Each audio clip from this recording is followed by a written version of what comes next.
Good morning, everybody. It's the 11th of May. We are Signal Centre Talking Ball. I'm Joe, joined by Steve. Good morning, Steve. Good morning. How you doing? Very well, thank you. Good, good. Okay, big day ahead for the UK with interest rate decisions due out later. Plenty to get through prior to that, though. So let's get into the latest headlines before moving on to some charts. As always, if anybody's got requests, please feel free to post them up, and we'll do our best to cover as many as we possibly can. Okay, let's get to those headlines then. So US inflation data was the big number that was out yesterday, and that met expectations. So as a result, we saw some pretty choppy price action. Lots of volatility was expected prior to the event. It's pretty much been the biggest volatility event of recent times. So the prices increased 0.4% in April, with the year-on-year inflation rate declining to 4.9 from 5%, which was marginally below expectations and the lowest headline rate since February 2021. There was a strong rebound in truck prices for the month, but some moderation in the rate of increase in shelter costs, which have caused the some of the rates, the underlying prices on the month slowing to 0.4%. Sorry, got a bit confused there. The rhetoric from the ECB yesterday, we saw that Lagarde posted some comments, and the central bank had to be very attentive to inflation risks, with a particular focus on wages increase. In this context, she stated there was more work to do with regards to interest rates, and there was also source supports from the ECB that rate hikes may need to be continued until September. There was no change in the Fed expectations following the inflation data. Market remains confident that the Fed will hold rates at 5.25%. In June, markets also pricing in a 75 basis point rate cut by the end of 2023. European currencies couldn't hold on to gains yesterday. The euro and sterling jumped quite sharply after the US inflation data, but unable to hold those gains and reversed quite sharply. Euro dollar was unable to hold above the 1.1 level, and sterling versus US dollar failed to sustain a move to 12-month highs at 126.80. As mentioned, it's the Bank of England decision today. They will announce their latest interest rate decision at midday today. There are strong expectations that the bank will increase interest rates by a further 25 basis points, taking overall rates to 4.5% with another split vote. Forward guidance and communications from the bank will inevitably be a key element for the UK markets. So let's get into some charts. Steve, how's cryptocurrencies looking today? Yeah, well, let's share my screen and we'll get into it. Had a bit of a move yesterday, actually, in Bitcoin. We can see, let's just dive down to the hourly chart quickly and see this big move that we had. We had a bit of a rally, bit of a squeeze higher, and then an overreaction lower, which broke through the support level, eventually getting down to about 26,840. And then we settled back around about where we were trading beforehand, but still under that hourly Ichimoku cloud. We're under the 4-hour Ichimoku cloud, so short-term basis we are trending lower. One of the formations we've seen on the daily chart is this potential head and shoulders formation, and that did give us a break of the neckline fractionally for a short period of time. 26,500 for me is the key level. If we manage to break below the neckline of the left shoulder and the head, then I think we're on the way. Forecasted move, the predictive move for that is 22,600. You can see there's a clear volume gap that we should see if we do manage to get a sustained break below there. Obviously that's a quick break, maybe preparing us for that. Ethereum forming the same formation on a daily chart. Bit of a sort of volatile day yesterday, but really an indecisive day. Opened and closed around about the same price, and spikes higher and lower, which gave us a little bit of an opportunity to really sort of like retest again that 1790 level. That's the support level. A break and a close below there again will confirm the head and shoulders formation. XRP remains under pressure, trading at 42.70. Support really down below at 35.40. Yeah, we're sort of we're seeing this these lower levels, this 41 cent level tested at the moment. So everything crypto on the back foot. Let's take a look at commodities. Gold, a little bit of a spiky day yesterday as well. Got up to just below 2050. On this chart, it's 2048 and a quarter, and the low is 2021, and we're trading sort of towards the lower end of that range from yesterday. So a little bit of a lively day, should we say. Saw the spike higher.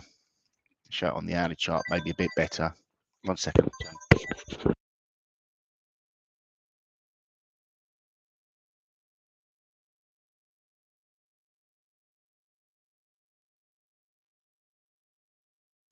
Break down below the Ichimoku cloud level on the 1 hour chart, but you saw this spike really higher around 1 o'clock yesterday over the figure, and then we settled down and made a new low on the day, and remains under pressure this morning as we go in. So for me, this is attempted to sort of like get back on the bull track, but is stalling. So the levels we've got above, we've got 2068, 2070, 2075. They're all significant highs over the past couple of years. So and the all-time high, obviously 2075. Support below, we're looking at around about 1985. We obviously had the spike lower on Friday over non-farm payroll. We got down to 2000. That would be a short-term support, and then below that 1985, and you've got a plethora of levels around about the 1982 level as well. Crude oil, we've seen a hanging man candle posted yesterday, similar to price action from the day before. We got oil inventories out yesterday, had that spike lower, closed lower, but we did have a retracement back into the close, and we're still trading around a key support level around about that 72.60 level. Below that 70.21, and obviously with that spike lower that we had and the previous swing low down at 64.39. Natural gas under a little bit of pressure as well. Evening doji star formation forming on the daily chart there. So not at the top of the range, but mid-range, still sort of have the same sort of effects. So again, natural gas remains under pressure. If it's got to break eventually, I think, Joe, to the downside, to break that $2 level. But yeah, still have to bide our time on that one. Maybe the FX can give us a little bit more inspiration. Take a look. So looking at dollar index, continues to trade around this major level of support we can see here between 100.82 to 101.01, and every time we get there, buyers seem to be stepping in. We're seeing some fairly long wicks on these candles. Today, off to a pretty strong start, actually, up by almost 0.5% so far, engulfing all of yesterday's losses, and continuing to trade within this fairly tight range. The upper end of the range coming in today at 102.23, so a break above that level, and we may see a decent correction to the upside. We've got another level of resistance here at 102.82 to consider, but certainly it appears as though the dollar is on the front foot at the moment. Obviously, we've got support from back here in February, and feels as though maybe we are forming some sort of rounded kind of bottom formation in the short term here. And often when you see these kind of rounding formations, they can be a little bit stronger than typically just a sharp reversal higher. So potential for a bit of a bottom forming here. I know I've been saying this for a while, but while we continue to find support here at around 100.82, then there is potential, I think, maybe for a higher move. Looking at euro US dollar, so that's stalled and continues to stall at 110.75. We've seen multiple attempts of trying to break through this level, and so far we've failed.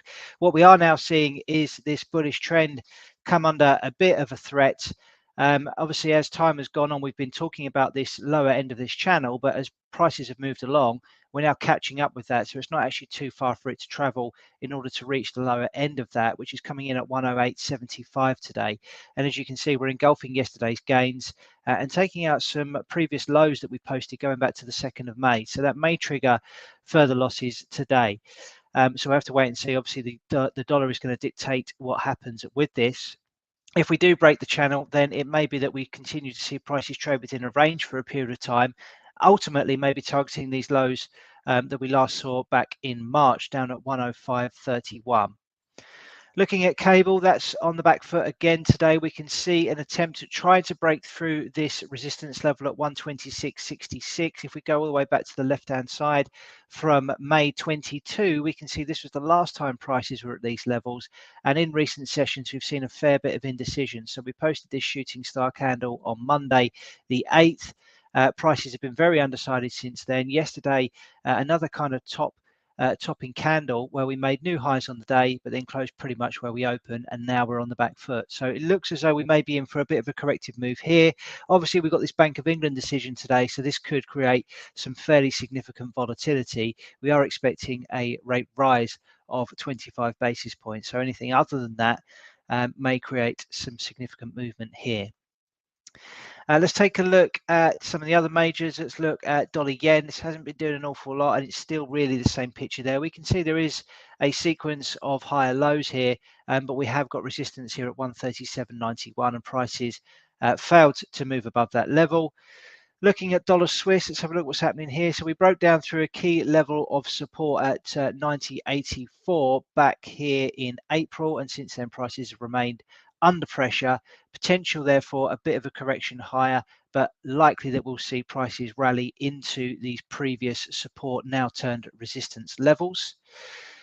Taking a look at dollar CAD, we can see some support has been found here at the sequence of higher lows. So a bit of an uptrend forming here, although it's a very shallow one, but we can see prices fell into this level, posted a couple of hammer candles and starting to push higher today. So from a speculative perspective, buying close to that level and anticipation of a bit of a correction higher looks to have been a pretty good strategy.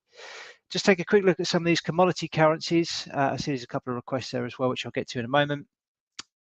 Aussie versus US dollar is quite interesting. Big resistance here at 67.93. We've seen a few attempts at now trying to break through this level. Yesterday we posted a swing failure. We got above that level, made new highs relative to the most recent price action that we've seen, but then closed back below it. And today we are seeing a pretty hefty sell-off, down by 0.66%. This is pretty much the worst performing currency on my list at the moment. So that potentially could trigger a further correction lower, maybe into, we see a range form here. So the lower end of that range is coming in at 65.81. So it looks like maybe a decent candidate for the gun to the head trade. I'll come back to it in a moment. And let's finish off with New Zealand dollar CAD before I get onto the requests. We can see here there was a previous swing high from the 5th of April. Prices rallied into that yesterday and stalled. Not looking as bad as the Aussie setup, but clearly some resistance there that needs to be overcome before we can maintain a bullish view on this. So requests wise, we've got Sterling yen. Sterling yen and New Zealand dollar yen. So let's go sterling yen first. So obviously a big day ahead for this with the the BoE announcement. We rallied into resistance here, these previous swing highs from back in October 2022. We posted a bearish outside candle here on the 2nd of May. Prices then dipped lower to test this newly formed support at 167.97. So while we're above that, there's maybe potential for that to act as support and prices to continue moving higher in line with the short-term uptrend. But if we look yesterday, we posted a bearish engulfing candle and we're on the back foot again today. So expect this area here to get a bit of a testing over the next 24 to 48 hours. That's between 167.61 to 167.97.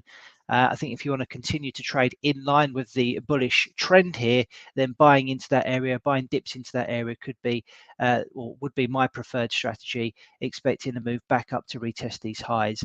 If we start breaking down through these levels and maybe invalidating this kind of short-term trend that we've got in place, then that is obviously a bit of a threat and could suggest that we may see a bit of a correction lower in the short term. But for now, I think it's a case of buying dips on that. But do be aware we've got this major event out later on today.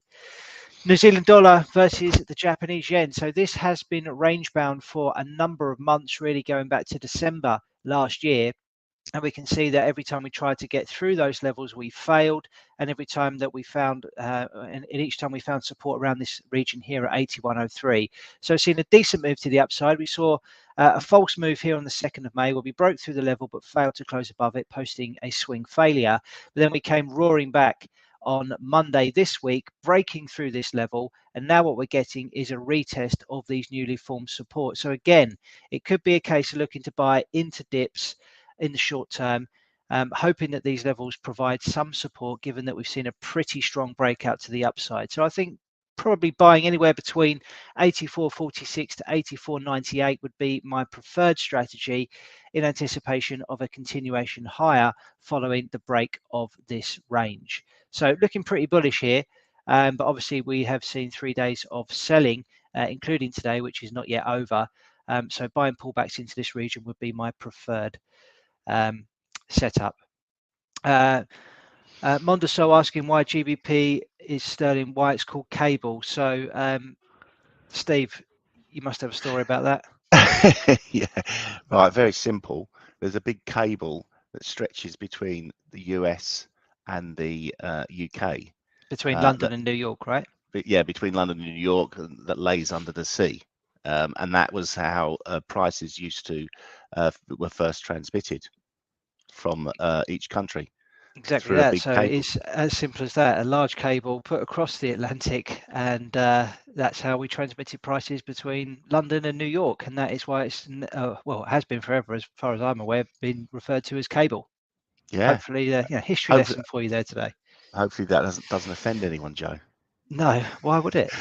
Well, You never know these days. you never know these days. Also, we've got there's other ones.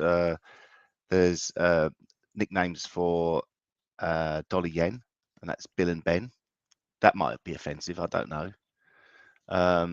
The Canadian is called the loonie. Loony.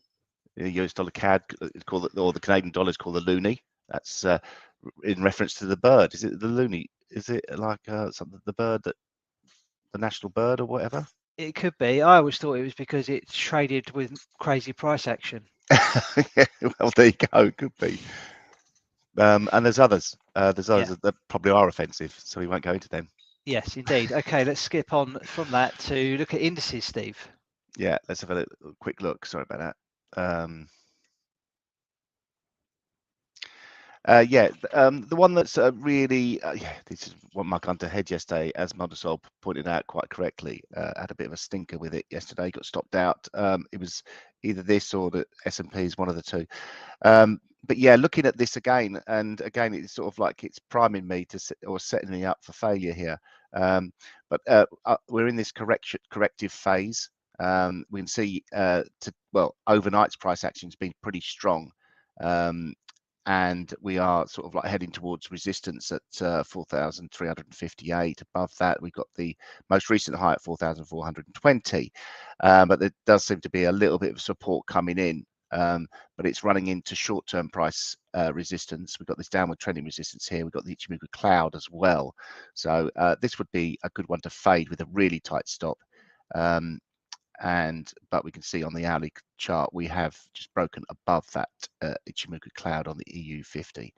Its big brother, the DAX, how's that performing? Again, overnight, we've had 3 days of negative price action. Pretty stellar one yesterday. Had a real big breakdown to 15,822, really on the back foot, but the recovery has been quite significant as well. So at the moment, forming a bit of a bullish engulfing candle on yesterday's body. So positive start to the morning, but will it be sustained or not? Not sure. Pretty unsure on this. Still got a long way to go to really. It needs to clear that 16,000 level, and then thoughts turn to higher price action. But at the moment, seems to be a bit toppy for me. But I've tried twice this week and failed. The Dow 30. Looking at the daily chart on here, again, you can see the volatility that we saw yesterday. A high around 33,780, a low 33,238. So a pretty decent range yesterday, but all for nothing really. We're back to where we started yesterday. We can see that resistance really up at that 33,800 level, and above that we've got bigger bands, and support really coming in today. You'd say yesterday's low would be a support around about that 33,250 level, and below that the main support 32,900. Nasdaq, pretty decent day yesterday overall. Made new highs we haven't seen really since going all the way back to August 22. So very significant indeed. Let me just get rid of that. So it just doesn't. So breaking higher, and looking pretty good. Can't really sort of like deny that. It's opened up a little bit of potential for the upside. 13,700 is the next area or significant resistance area. That's where we stalled on the 16th of August last year at 13,723. But as you can see, we are sort of like quite a significant way away from those heady heights of the all-time highs, unlike some of the indices like FTSE. Take a quick look at FTSE as well. We've got the ECB, Bank of England today, and we have been in a bit of a downtrend really since the 21st of April. Nice corrective formation, maybe an ABC formation forming here, and obviously interest rates. Stocks don't really like interest rates going higher, so a little bit of an impact obviously from today's thing. Today's meeting, but maybe if there's no change, then this will be good. It seems to be nice ABC correction after the impulsive move higher, and potential for yesterday posting a higher low. Are we seeing the start of another rally? Who knows? So mixed overall for the indices. Nasdaq and well, Nasdaq looking half decent. The rest looking a little bit toppy, but there seems to be more room on the upside. So I'm not going to stand in the way of that today. I'm going to have to find something else to pick on, Joe. Okay, mate. Well, let me just do a. Sorry, there was a comment for Brent oil, which we've already checked. Right. So if you go back to the start of the video, once we've finished recording, you should be able to see Steve's comments on that. Oh, I didn't talk about Brent, so I can Oh, quickly okay. do it. Yeah, I did talk about WTI. Well, I think I did anyway. But anyway, yeah, hanging man candles, similar price action to the WTI. Again, we had the we've got level of resistance here up above 77.40. That's quite key. It's held 3 days. We had this reversal formation, spike higher. We look to be momentum gaining to the upside. Support really coming in at that yesterday's low and the previous 2 days low, around about the 74.80 level. Yeah, but I'd go with the flow above it. But again, it's probably another level where if you are bearish on this asset, then it's not a bad area to be setting shorts. You can set your stop pretty tight, because if we do break above those highs, I'd expect it to extend a little bit further. Okay, thank you, Steve. Okay, while you set yourself up for a new trade, I'm going to talk about the gun to the head challenge. So this is where Steve and I pick trade ideas live on the stream. We've got a live account that we're running. We put £2,000 into that at the start of the year. A few basic rules that we follow in order to maintain consistency and also manage risks. So obviously we have stops and targets on every single idea that we publish. We must have risk reward ratios of 2 to 1 or better.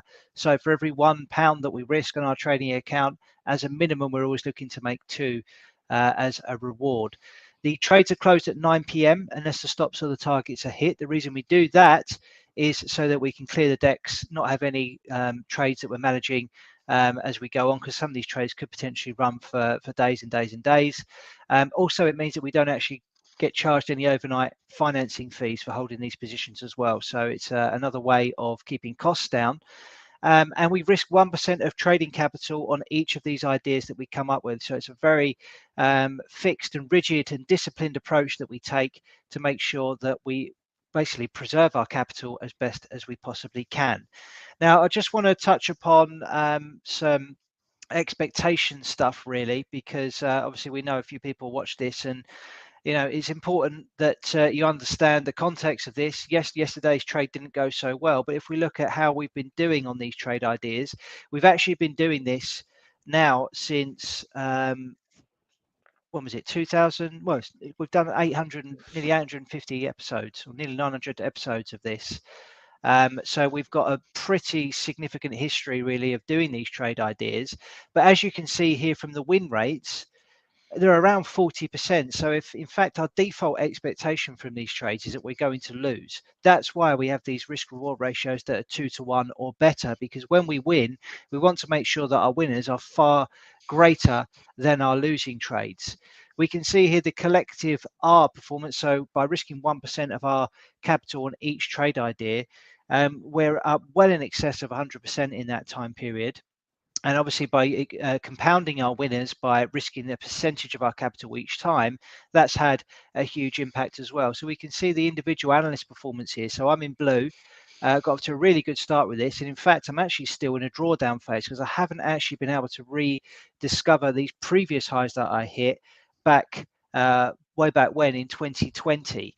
If we look at Steve in orange, we can see that he's steadily tracking higher and been a bit sideways for the last few months or so, and that's obviously reflective in the overall P&L as well. So we can see that this is moving higher, right? Our equity curve is going up, but it's not as simple as, you know, we're going to make winners every single day.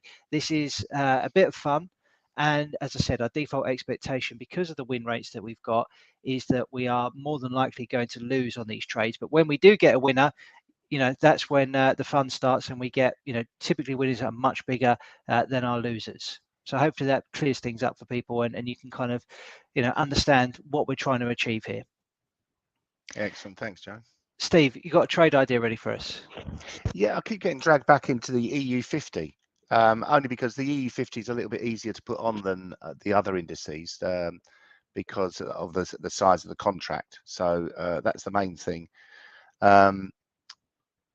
Yeah, keep getting dragged into this. So I was looking at maybe looking at something sterling because we've got the Bank of England out. I see the resistance here anywhere between all the way up to 43, 47 on here. So I am gonna fade this because I've done this before where I've sort of like had a couple of attempts at fading the indices, and then they've gone on the third day where I've gone on to something else. And it is a high risk trade. So I can actually set the stop quite tight, but also basically set the target tighter, but still get a decent target out of it. So even if I brought this in, this could be sort of like wiped out very, very quickly, but I only need a small pullback for it to be profitable. I'm sort of, even now, it's sort of like jumping up and down around these levels. I'm sort of thinking putting a stop would be better above 43.62, but I'm looking for just a gentle pullback, really. Something like that. It'll probably end up being about a 2.3 to 1. That's my sweet spot in these sort of trades. So let's get it on, as Marvin used to say. We want to risk 1%, which is risking £20.19. The level, well, that looks pretty good to me, Joe. Maybe bring Get it on then. the target in. Let's get it on then. Yeah, there we go. I'm on. I'm in. I'm on. Lovely. It's yeah, target is all the way down at 42.91. Stop is at 43. 47.70 or whatever it is, and yeah, I'm in there. Maybe this like 9 o'clock candle is going to be the one that turns things around for me this week. Okay, cool. Right, I'm sticking with New Zealand dollar CAD. I've traded this for the last two guns of the head trades that I've done. I'm looking at, you know, some of the other currencies, but it feels like it's very dollar dominant today. We've seen a pretty decent move to the upside, and it's kind of skewed a lot of the currencies that I would typically like to look at. So if we look at things like Aussie, US dollar, we've got a bearish engulfing here potentially forming on the daily, but we've already had such a dramatic move on the intraday charts that to try and sort of squeeze out a decent risk reward ratio on that is going to be a bit of a challenge. You know, we've seen such a big move already. Are we going to see a continuation of that? Are we really going to go beyond sort of 0.7% on the downside today from where we already are? Or are we going to see a recovery? So I think New Zealand dollar CAD still offers probably the best option for me, given that on the daily chart, we can clearly see prices are being trapped within this bearish channel. We can see a number of attempts at trying to break through, and each time it's failed. This morning, we've had another go at doing that, but seem to have reversed quite sharply. So looking at the intraday chart, this is the hourly, we can see that there are some resistance levels forming here, and prices have failed to move beyond it. So I'm going to have another stab at this. I like what I'm seeing on the daily. I'm going to have my stop above these highs, and I'm going to target a decentish pullback into this kind of region here just in front of these lows. So I'm selling at market, Steve, 85.02 I've got on the screen at the minute, with a stop loss at 85.42. So a 40 tick stop, and targeting a move down to 84.20. So an 80 tick target. Okay, you're in, mate. That is Okay. just 2 to 1, yeah? Is that 2 Yeah, to 1? Yeah. 2 to Okay. 1. Bang on 2 to 1. So Steve's got that on, as you can see, that's live. So we'll also get them published to our TradingView profile. If anybody wants to check them out, feel free to do so. You'll be able to see them there. Okay, so let's look at the data today then. So a couple of bits out, as we've touched upon already. We've got the Bank of England policy decision at 12 o'clock UK time. Then it's the press conference. That's where things could get a bit spicier.